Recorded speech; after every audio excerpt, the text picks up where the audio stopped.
Bienvenue à toutes et à tous. Bon matin, puisque c'est le matin ici, mais ça va être un petit peu plus tard pour l'Europe.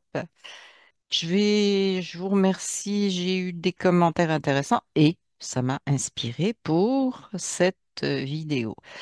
Je vais justement reprendre un certain nombre de commentaires.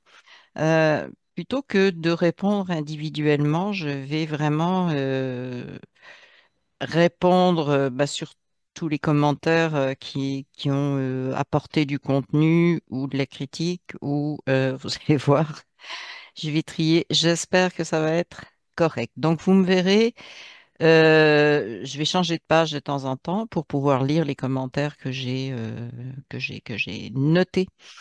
Je vais, comment dire, il y a des commentaires dont je ne sais pas, ça va être les premiers. Je ne sais pas si c'est des trolls qui sont venus là, j'ai l'impression, mais je, comment dire, ça pourrait être aussi des gens qui ont certaines inquiétudes ou incrédulités. Tout à fait justifié, donc je ne veux pas les classer, mais sachez que ces commentaires-là sont éventuellement des commentaires de trolls. Ceci dit, j'y réponds tout de suite. Donc je vais regarder. Alors j'en ai deux. J'en ai deux qui m'ont vraiment accroché. C'est un certain Tesla. Donc encore là, j'ai pas de prénom, de vrai prénom. Et donc, on parlait des croyances en médecine. J'ai mélangé les commentaires des deux vidéos. Pour les diabétiques, c'est une croyance aussi. Alors, je trouve que ça troll vraiment. C'est vraiment comme quelqu'un qui n'a pas compris. Oui, le diabète, oui, c'est une croyance aussi, dans la mesure où quelle croyance ou traumatisme a créé cette condition? Sur quoi on doit aller travailler en amont pour arriver à comprendre ce qui arrive avec le diabète. Bon, c'est quand même très simple. Donc Tesla, si jamais c'est quelqu'un qui n'est pas un troll, vous avez la réponse. Si vous êtes un troll, ben mon Dieu, passez votre chemin et réfléchissez un petit peu. Voilà. Il y a un deuxième commentaire du même type et c'est bizarre parce que les deux se suivaient. Je sais que j'ai quelques sites qui trollent sérieusement, qui m'envoient des trolls, donc c'est pour ça. Donc celui qui suivait, c'était une petite question. Le gluten fait mal car c'est notre croyance et le vax. Alors j'ai dit, et le vax, il peut nous faire tout un tas de bobos secondaires car c'est une croyance, non. Alors, le gluten nous fait mal parce que c'est une croyance. J'ai dit qu'il y avait une mode sur le gluten et que quand on suit un égrégore, ben, on ne se fait pas forcément du bien. Ça ne veut pas dire qu'il n'y a pas des gens réellement allergiques, ce qu'on appelle la maladie cœliaque, au gluten, ok? Mais c'est la mode pour tout le monde. Je ne dis pas que le gluten tel qu'il est, c'est une bonne chose actuellement, mais n'amplifions surtout pas ce qui se passe. On peut se trouver des solutions en mangeant moins, etc., en s'informant sur où il y en a, où il n'y en a pas. Et puis, ajuster les bonnes quantités, c'est toujours ce qu'il faut faire. Donc, voilà la réponse pour le gluten. Alors, et le vax? Eh bien, le vax, est-ce que c'est une croyance? Mais bien sûr, monsieur, pourquoi? Oui, il y a des effets secondaires. Ben, monsieur ou madame, je ne sais pas, puisque ça s'appelle, l'auteur s'appelle Je kiffe My Life. Eh bien, oui, il y a des effets secondaires. Pourquoi est-ce qu'on a cru au vax et au miracle? J'ai pas d'autre. C'est une croyance. Bien sûr que c'est une croyance. La croyance que les vax vont vous sauver. Donc, troll, pas troll, voilà mes réponses. Ensuite, j'ai les choses que j'aime moins. Hein. C'est Anne qui me dit tant que l'homme est homme, les influences, prises de pouvoir, trafic d'influence, chantage existeront. L'ombre sera toujours de ce monde et rares sont les praticiens qui à n'être que lumière. Premièrement, on ne demande pas à quelqu'un de n'être que lumière et elle ajoute on peut toujours rêver.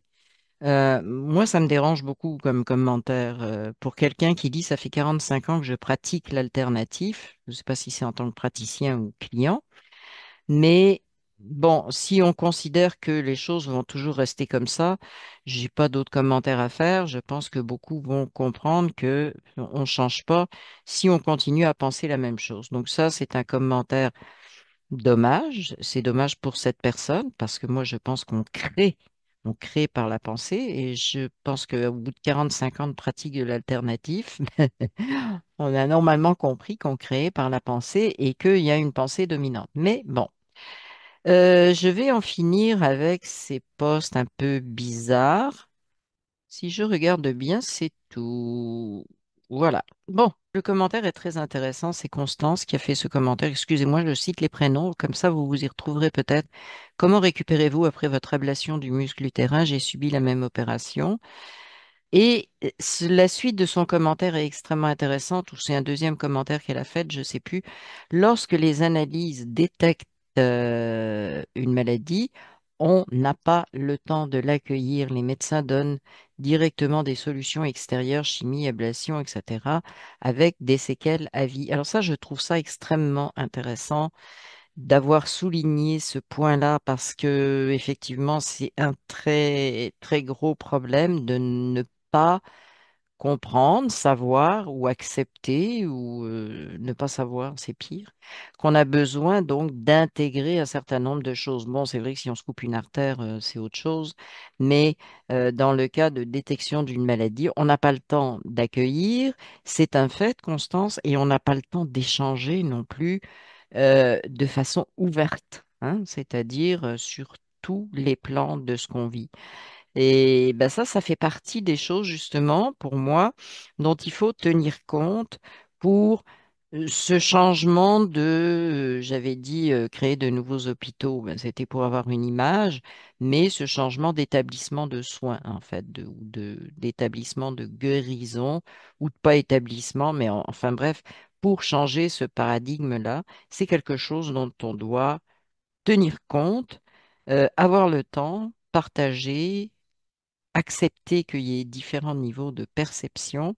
Et c'est là que rentrent en jeu également ben, aussi les autres voies médicales, quelle que soit l'autre voie de guérison, quelle qu'elle soit, ça peut être parce que j'ai besoin psychologiquement, physiquement, j'ai besoin, voilà. Il n'y a pas de limite à mettre. Donc, merci Constance parce que j'ai vraiment, vraiment apprécié ce commentaire. Il est très, très, très, très vrai. Alors, Dominique nous dit quelque chose d'intéressant aussi. Prendre soin de soi, c'est retourner à l'intérieur de soi pour comprendre, sentir ce qui se passe et pourquoi ça se passe. Ainsi, trouver les réponses sur mesure que nous seuls connaissons intimement. Nous sommes nos premiers guérisseurs avant qui que ce soit et quoi que ce soit. C'est extrêmement vrai. Je veux apporter une nuance. Nous sommes aussi dans une vie collective, hein. On a décidé de s'incarner là avec d'autres personnes. Et oui, on a les réponses, mais la réponse peut parfois être adresse-toi à un tel ou adresse-toi à un tel, où il faudrait faire telle chose ou telle chose qui est effectivement extérieure. Mais c'est parce que ça vient de l'intérieur et que l'intérieur nous dit c'est cette solution-là qu'il faut aller chercher. Donc, c'est vraiment le chemin à utiliser à l'intérieur et ensuite suivre ce que ça nous dit à l'intérieur et rester centré tout au long, pas parce que intérieurement on a perçu qu'il fallait faire telle chose que, ouf, on revient à un mode de pensée où on n'est plus centré. Non, rester centré même quand on va vers ces solutions. On m'a posé des questions sur des produits en particulier, je veux en parler. Qu'est-ce que je pense du bleu de méthylène et qu'est-ce que je pense, mon sentiment sur Andreas Calcaire, traitement machin truc, également le célèbre docteur Schwartz, je le nomme, c'était écrit oncologue dans un hôpital parisien, etc. Je ne donne aucun avis sur les traitements. La seule chose que je vais dire, c'est que il y a des recherches qui aboutiront, il y a des recherches qui euh, n'aboutiront pas nécessairement à une solution. Par contre, si le fait que, par exemple, le bleu de méthylène le fait que quelqu'un sente ou ait la réponse que c'est sa solution, c'est parfait. Le problème qu'on a eu et ben, qu'on a encore, c'est de généraliser, hein. C'est le problème de l'allopathie. Il n'y a que nous qui avons raison. Il n'y a pas d'autre chose qui existe. C'est le problème. Donc, il faut faire très attention à ne pas dire le bleu de méthylène, ça va être la solution, puis il n'y a rien d'autre qui va traiter ce genre de problème. Même chose avec les autres, les traitements CDS, etc. Si ça vous parle, tant mieux. Si c'est venu de l'intérieur, si c'est venu de... on- votre intérieur vous a mis sur la piste et ça vous fait du bien, c'est parfait. Par contre, ne pas généraliser, c'est extrêmement important parce que chacun est différent et chacun sa solution. Maintenant, cela me met un doute car Cadler dit également que l'on peut se soigner, c'est la même personne, s'appelle Guy, avec du kérosène et de l'essence de térébenthine. Alors, premièrement, l'essence de térébenthine, c'est une essence de pain. Ça n'est pas un produit pétrolier. Faut pas se tromper. Du kérosène. Alors, j'ai même pas fait de recherche parce que je ne voulais pas vraiment. Il dit ce qu'il dit. Ça m'interpelle du fait que j'ai parlé de rock avec son pétrole. Oui, mais c'est pas parce qu'on fait des recherches alternatives non plus qu'on a forcément raison ou que on est forcément une personne qui va vers, voilà, vers des solutions qui vont appartenir à cette nouvelle façon de penser, de soigner, etc. Donc, encore une fois, fiez-vous à votre intérieur et non pas au discours, aux démonstrations, etc. Il y a toujours quelque chose à l'intérieur qui va vous dire, qui va faire un tilt si c'est bon ou si c'est pas bon. Voilà. Donc ça, c'est la réponse pour Guy. Patricia a souligné un truc très important, euh, que pendant la dernière guerre, les deux guerres, première, deuxième mondiale, tous ces poisons ont été testés sur les prisonniers dans les camps et tout est répertorié. Oui, effectivement, on trouve ça dans Google, etc. Et petit ajout morbide, c'est qu'ils appelaient quand ils demandaient, quand les laboratoires demandaient, en particulier Bayer, demandaient dans les camps de concentration, carrément, c'est même plus des prisonniers, dans les camps de concentration, ils demandaient des cobayes, ils appelaient ça des lots. Hein. Envoyez-moi un lot en bonne santé, par exemple, pour servir de cobaye. Envoyez-moi un lot. Vous avez le document dans mon site où je montre exactement les documents qui sont restés, qui ont été imprimés. C'est épouvantable. Alors, merci Patricia de le ressouligner parce que effectivement, il faut prendre conscience que on est encore et que cette médecine est vraiment marquée par ce passé et que on peut se poser beaucoup de questions aussi sur les soi-disant essais randomisés, hein, où on prend un lot de personnes X, un lot de personnes avec le traitement, un lot sans le traitement, effet placebo pour montrer que leur traitement est extraordinaire. Je vais vous citer un truc extrêmement intéressant très rapidement, c'est que, il y a eu une énorme étude sur presque 20 000 personnes pour mettre sur le marché les fameuses statines qui font baisser, soi-disant, ou qui empêchent les plaques d'athérome, le cholestérol. Ceci dit, il n'y a pas eu, beaucoup de gens en prennent et il n'y a pas eu de baisse des crises cardiaques, mais on va mettre ça à part. Les, donc, cette population qui a été étudiée a été divisée en deux, évidemment, une avec le placebo et une avec les statines. Or, ils se sont organisés pour que dans la population placebo, il y ait à peu près 3 fois plus de personnes susceptibles de faire une crise cardiaque que dans la population qui recevait les statines. Moralité, ils ont eu effectivement 3 fois plus de crises cardiaques dans le groupe témoin, qu'on appelle témoin qui prend le placebo, et le groupe qui prenait les statines. Et la conclusion, hein, a été que, ben, regardez comme c'est efficace. Sauf que on a bousillé les choses par la façon dont, et ça c'est volontaire, ont été répartis euh, les risques des participants dès le départ. Donc ça, ils le savaient. Ils savaient qu'ils étaient en train de planter l'étude, de pas de la planter, mais de la faire tourner à leur avantage. Moi, j'appelle ça planter, mais pour eux, c'était commercialement à leur avantage.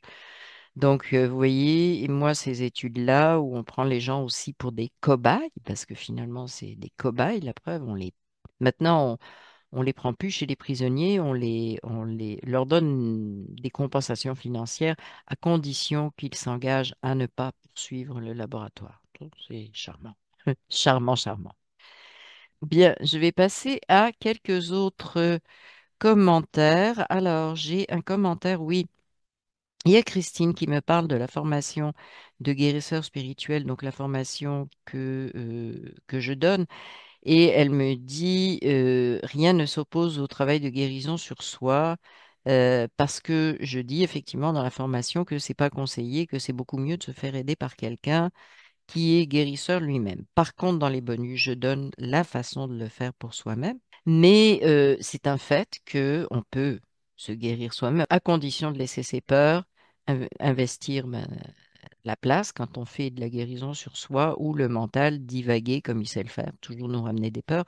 C'est tout à fait juste, mais ça prend vraiment quelque chose de bien solide au niveau du cheminement qu'on a déjà fait. Christine, je ne sais pas si c'est la même. Sur le chemin de la guérison, il arrive que la médecine allopathique propose des solutions. Eh bien, je suis entièrement d'accord. Personnellement, je n'écarte pas les solutions proposées par cette médecine qui évolue tout en considérant la médecine holistique comme la meilleure approche. Alors, je suis bien d'accord. Cette médecine, est-ce qu'elle évolue? Pour moi, pas trop, parce que le paradigme, on réutilise toujours le vieux paradigme, mais ça, c'est une question un peu voilà, très théorique.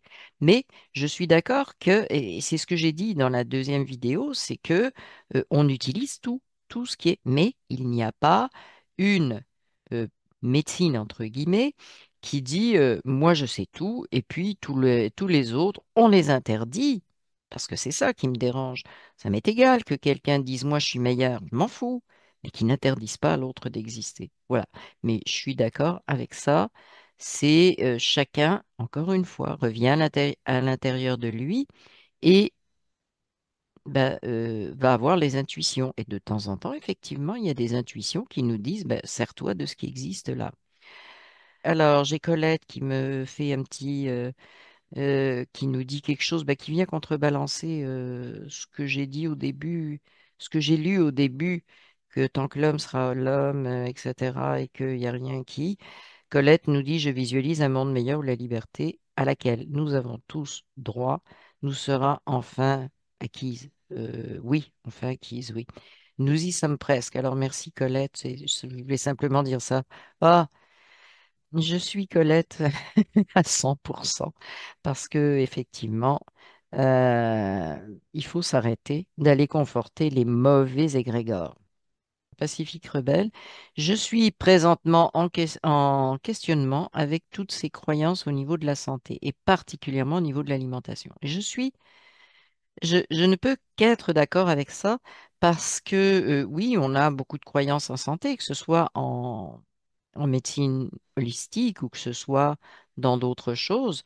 Encore une fois, il faut toujours revenir à soi, à l'intérieur, et non pas prendre quelque chose extérieur comme ah ben on m'a dit que ça c'était bon, je vais l'essayer. Ah c'est alternatif, donc ça va être encore meilleur et je vais devenir un adepte. Hein, ça c'est très dangereux avec un gourou en avant. Même si le gourou, je sais pas moi, c'est Hahnemann parce que peu importe, ne jamais comment partir dans quelque chose qui est comme ça, bon ben c'est ça, puis il n'y a rien d'autre. Sinon, on refait la même chose que l'allopathie. Il faut faire très attention à ça. Et le commentaire au niveau de l'alimentation, je suis d'accord aussi, on est en train de créer un certain nombre de croyances au niveau de l'alimentation. Mon point de vue au niveau de l'alimentation, c'est que les choses changent au cours de notre vie aussi. Donc, il y a des moments où ça va être bien qu'on utilise tel type d'alimentation au feeling, j'espère au feeling, hein, parce que l'instinctivo-alimentation, c'est quelque chose d'extrêmement important à utiliser. C'est-à-dire, qu'est-ce que mon corps me demande? Je prépare un truc, puis tout d'un coup, j'ai plus envie d'en manger, j'en mange pas. Voilà. Je mange autre chose à la place, point final. Donc, oui, il faut pas non plus partir dans les c'est comme ça qu'on doit manger. C'est pareil. On crée une croyance extérieure, et puis tout d'un coup, notre esprit, hein, qui aime bien là, ces cadres-là, ah ben j'ai mangé autre chose, ça y est, je me sens mal, etc. Voilà. Donc, faire très attention à ça, effectivement, et revenir encore une fois à l'intérieur, à notre instinct. Qu'est-ce que ça me demande? J'ai pas faim, je mange pas. On m'a dit qu'il fallait faire 3 repas par jour. Oui, mais bon, moi j'en fais 2. Je ne parle pas de moi spécifiquement, je dis la réponse que vous pouvez avoir. Vous en faites 2, vous en faites un, vous en faites 4. Mais qu'est-ce qu'on en a à foutre en autant que ça réponde à ce que votre corps vous demande? Pareil pour la nature ou la catégorie d'aliments que vous allez manger. Hein, voilà, c'est pas le dogme. Claire m'a fait un commentaire que je trouve très très intéressant parce que ça articule justement ce qui se passe avec le corps. À écouter son corps dans notre monde occidental est encore parfois difficile, tellement on met l'accent sur la raison. Bon, je suis d'accord. Là-dessus, la raison, le raisonnement, voilà, l'intellect en fait, hein, le mental. Mais toutes les nouvelles thérapies pour soigner, bon, beaucoup en fait, on ne veut pas dire tout, mais beaucoup passent par ce qui se passe dans le corps, effectivement, parce qu'on est une unité et ça, il faut le comprendre. Notre esprit s'exprime à travers l'esprit, le mental, nos émotions, mais également à travers notre corps. Il faut faire très attention, ne pas croire effectivement qu'on a ces corps à l'extérieur, hein. Ça, je l'ai déjà dit. En fait, tout est à l'intérieur de nous, hein. C'est la conscience. Donc, qu'on parle de corps mental, de corps machin, truc, même si on les représente à l'extérieur, ben, il faut comprendre que ça n'est qu'une représentation, mais que tout ça est à l'intérieur de nous et qu'on y a accès comment? Par la conscience. Et plus on simplifie, mieux c'est. Le reste de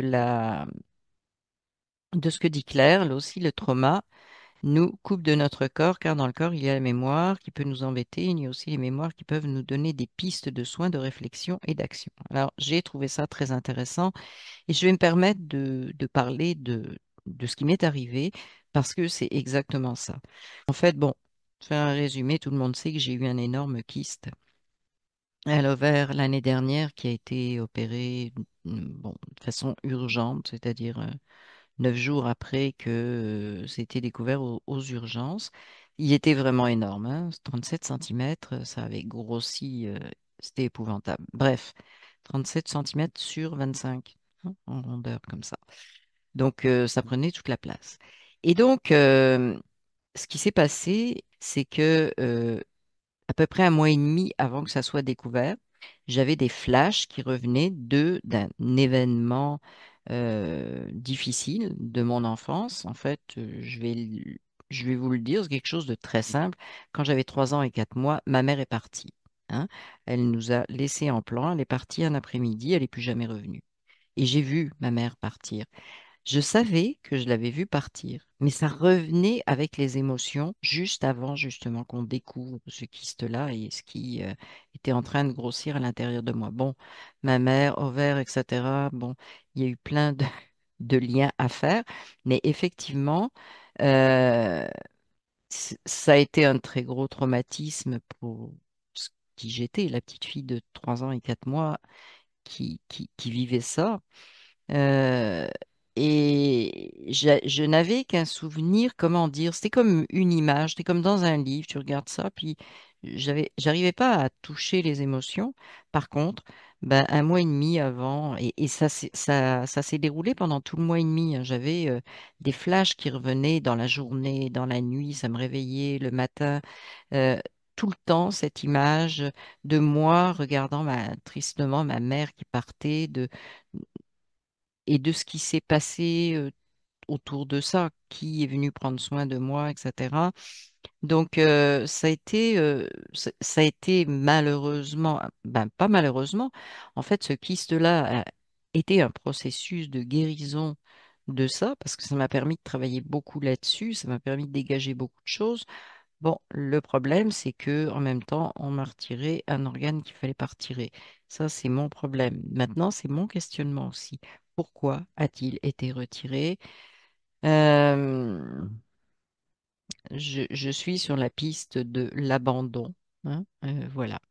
Donc, pour vous, tout ça, je vous partage ça parce que je ne peux pas faire mieux que de partager ce qu'est mon vécu. Parce que oui, la mémoire peut nous donner des pistes de soins.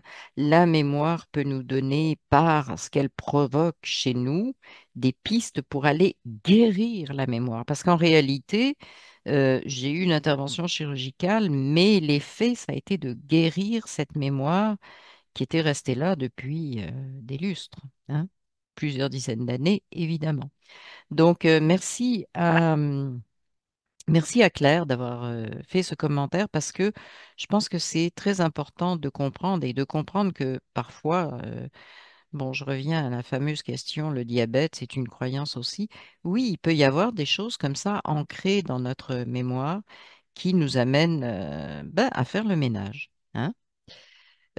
Christelle qui nous dit c'est un combat du pot de fer contre le pot de terre, mais je sais que cette fois-ci, le pot de terre va sortir vainqueur. Merci beaucoup. Moi aussi, je pense comme ça. Et Christelle nous dit autre chose, je réinsiste dessus, la santé n'est pas gratuite, hein. Et c'est un petit peu ce qui est scandaleux. Bon, elle me parle de la sécurité sociale en France, mais on a le même problème ici au Québec avec l'assurance maladie. On paye, on paye, on paye, on paye extrêmement cher, mais on ne paye que pour ce qui est, comme en France, l'allopathie, que ce soit les médicaments, les médecins, etc. Donc oui, il n'y a rien qui est gratuit. Le problème, c'est que on nous fait payer en nous faisant croire que c'est gratuit et on nous fait payer pour ne pas avoir de choix. Pour moi, c'est le seul problème. Qu'on fasse un effort collectif pour se soigner, pour être en bonne santé, c'est tout à fait correct. L'histoire, c'est que on nous prend de façon obligatoire notre argent et on nous retire le choix. Donc, on n'a aucun choix et c'est vrai que et il faut prendre conscience de ça parce que c'est éventuellement un des leviers par lequel on pourra agir dans ce monde qu'on veut reconstruire. On pourra agir sur ce côté, non, non, on a toujours payé pour nos soins, hein, OK? Donc là, on va choisir maintenant. Donc, merci beaucoup, Christelle, pour ce commentaire. Sophie qui me dit l'idéal est de remplacer l'hôpital par des maisons de santé, lieux où on prend en compte l'état spirituel, psychique, physique de chacun, en sachant très bien que chaque individu est unique et que ce qui vaut pour l'un ne vaut pas forcément pour l'autre. Je trouve que c'est une conclusion extraordinaire.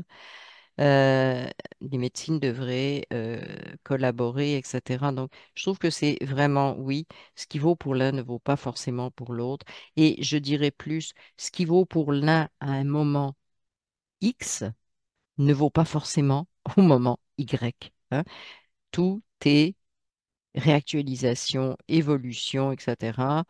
Donc, c'est ce que je disais, ne pas se faire un carcan, ni au niveau de l'alimentation, ni au niveau des soins, ni au niveau de quoi que ce soit, en fait, de comment on vit dans cette société, au niveau de rien, en fait. Il faut que tout soit tout le temps dans la flexibilité, dans l'adaptation.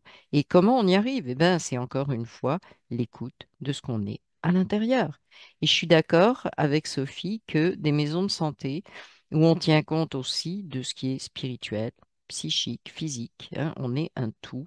Je trouve que ça résume bien, spirituel, psychique, physique, qui est d'ailleurs la définition de la santé de l'OMS, je le rappelle, hein. Bonnes intentions toujours. Donc l'OMS décrit l'état de santé comme un état de santé spirituel, psychique, physique. Après, regardez ce qui se passe, mais ça, c'est toujours l'inversion des valeurs, bon ça vous le savez. Mais effectivement, mettre ça réellement dans des maisons de santé, des groupes de santé, des je sais pas quoi, des hôtels, on pourrait même appeler ça, des hôtels ou des hôtels de santé, peu importe comment on l'appelle. Hôpital, si on est clair avec le terme, bon, peu importe.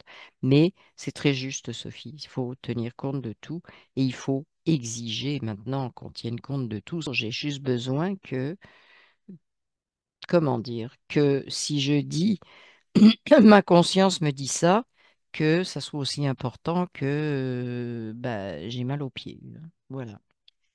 Je pense que j'ai encore un commentaire, soi-disant cette médecine soigne. Oui, ben on sait bien qu'elle ne. Je sais, soigner, c'est juste pour faire la différence entre soigner et guérir que j'ai utilisé ça, hein. Mais je ne dis pas qu'elle soigne, mais elle guérit pas, ça c'est certain. C'est un dogme, oui. Je lis le commentaire de Laure Marilyn, c'est le dernier. Euh, Bon, alors, oui, il est intéressant parce qu'elle parle du choix des personnes qui font le choix de l'allopathie, où j'en ai parlé dans la deuxième vidéo. De par leur nombre, il entraîne d'autres dans la voie non désirée. Alors, on ne peut pas décider ce qui est désiré, pas désiré pour les autres, hein, premièrement. Puis, encore une fois, dans cette flexibilité oui, à un moment donné, c'est ça, à un autre moment donné, c'est ça. Euh, Là, je sens que telle chose me ferait du bien. Bon, je vous ai dit, moi, j'ai eu une intervention, donc on est dans l'allopathie. J'ai eu ces flashs bon, de ce qui s'était passé dans mon enfance. Donc après, qu'est-ce que j'ai fait? J'ai fait évidemment ah, de l'ostéopathie. Acupuncture, j'ai rencontré une psy qui était un peu différente, qui m'a un petit peu aidé pendant quelques temps. Puis après, bon, bah, c'était plus nécessaire. J'ai fait énormément de lectures. J'ai eu beaucoup de synchronicité au niveau comment, de ce que ça, des lectures, des vidéos sur lesquelles je tombais. Et ça l'est encore, hein. J'ai encore beaucoup de synchronicité qui m'amènent la réponse. Après, cette personne, Laure Marilyn, me parle des medbeds. C'est très intéressant. Moi, je ne suis pas contre les medbeds, contrairement à ce que certains disent, mais c'est nous, le medbed, etc. Mais c'est comme le reste, ça peut être une aide. Je me casse la jambe, j'ai un plâtre autour de la jambe. Bon, les medbeds, on n'aura pas de plâtre, je suis bien d'accord. Mais il y a des aides dont on a besoin à un moment X. Et je l'ai déjà expliqué, ces aides-là nous permettent aussi de grandir. Par exemple, le medbed qui voit vraiment le corps beaucoup plus dans sa globalité, ses capacités infinies de réparation, etc., de perfection, hein, de ramener les choses à l'état parfait, eh bien, c'est aussi un outil pour sortir de ce carcan de non, c'est un monde physique et puis on peut pas faire ci, puis on peut pas faire ça. Non, le medbed, c'est une grande ouverture qui se présente à nous. Donc, je pense que c'est intéressant aussi. Alors, on m'a demandé les livres. Le dernier message que j'ai eu, c'est qu'est-ce que j'ai comme autre livre à, euh, à partager. Est-ce que j'ai... Ah ben non, j'ai pas ça. Je vous en partagerai la prochaine fois aussi. Alors, en ce moment, je suis en train de lire ce livre. Je fais pas de pub, hein. Bon, il veut pas. Alors, je dis le titre. C'est La biologie des croyances. C'est passionnant. Ça remet en question beaucoup de choses sur... Ben, pas de beaucoup de choses, mais ça remet en question tout ce qui est soi-disant génétique. Quand on vous dit, ah oui, on fait un interrogatoire, est-ce que votre père, est-ce qu'il a eu une gna gna, crise cardiaque? Ah ben, vous allez avoir une crise cardiaque. Tout est bien expliqué. C'est remis en question, mais pas à l'arrache. C'est écrit par un docteur en biologie qui est enseignant en faculté de médecine. Bon, je peux pas vous dire mieux. Qui remet complètement en question tout ce qui est génétique, etc. Et qui parle, parce que ça s'appelle la biologie des croyances, comment nos croyances, comment la science génétique, cellulaire, arrive à prouver que oui, nos pensées fabriquent complètement nos cellules, finalement les modifient, les influencent. Alors ça, c'est ce que je suis en train de terminer actuellement. Euh, j'ai recommandé ce livre-là que je ne sais pas ce que ça va donner, mais le titre le thème m'intéressait, c'est La voix du magicien de Deepak Chopra. Et pourquoi? Parce que redécouvert que l'enseignement de Merlin l'Enchanteur, qu'il considère comme le plus grand maître spirituel de la civilisation occidentale. Je trouve ça intéressant, j'ai toujours été fascinée par Merlin, donc ça rentre, voilà. Le dernier que j'ai commandé, alors je ne l'ai pas encore lu, je vous le montre là, mais ça va sortir à l'envers, évidemment, sur mon truc. Comment les synchronicités ont changé ma vie par le docteur Cornelia Gauthier. C'est son vécu. Donc, ça m'a vraiment intéressée. Et dans la prochaine vidéo, je vous donnerai aussi le livre que j'ai demandé qu'on m'offre, Noël. Donc, dans la même veine, ça complète ce livre-là, Comment les synchronicités ont changé ma vie. Ça s'appuie sur... j'ai partagé d'ailleurs une vidéo où elle en parle sur mes réseaux sociaux. Mais ça s'appuie vraiment sur le concept de physique quantique. Et puis évidemment, je rappelle pour ceux qui ne l'ont pas encore lu, ce fameux livre des cellules buissonnières. Et pour moi, la biologie des croyances, les cellules buissonnières, c'est la révolution au niveau cellulaire, au niveau génétique, au niveau de tout ça. On est vraiment, on a le pied dans une grosse révolution et en témoignent pour moi ces deux bouquins qui sont sortis et qui sont grand public. Alors ça aussi, c'est très intéressant parce que les livres qui atterrissent au niveau grand public et pas le truc, ah bah il y a une étude qui est sortie, machin truc, parce qu'on sait qu'il y a que les spécialistes qui le lisent. Mais je trouve ça très intéressant qu'on ait accès justement à de l'information maintenant au niveau que des scientifiques, des médecins, comme pour la biologie des croyances, quelqu'un qui est professeur dans les facultés de médecine, professeur de biologie cellulaire, que ces gens-là écrivent des livres qui sont accessibles à tout le monde parce que comment dire, à un moment donné, la médecine ne pourra plus cacher qu'elle ne tient pas compte actuellement des dernières découvertes parce que on est informé. Donc c'est pour ça que je vous parle des livres que je découvre, parce que plus on va avoir entre nos mains et diffuser autour de nous ce nouveau savoir avant que bon, parce qu'il y a des médecins qui résistent, hein. Si je parle des cellules buissonnières, c'est-à-dire les microchimères, cette découverte pour moi qui est majeure, eh bien, euh, il y a une grosse résistance du monde médical parce que il faut tout réviser, il faut tout mettre à plat, il faut tout reconsidérer. Il y a une espèce de paresse intellectuelle qui s'est installée là. Donc, nous, le public, on a de l'information à notre disposition, on a des vidéos. On a des bouquins. Bien souvent, moi, les vidéos, ça me permet de découvrir un auteur, hein, voilà.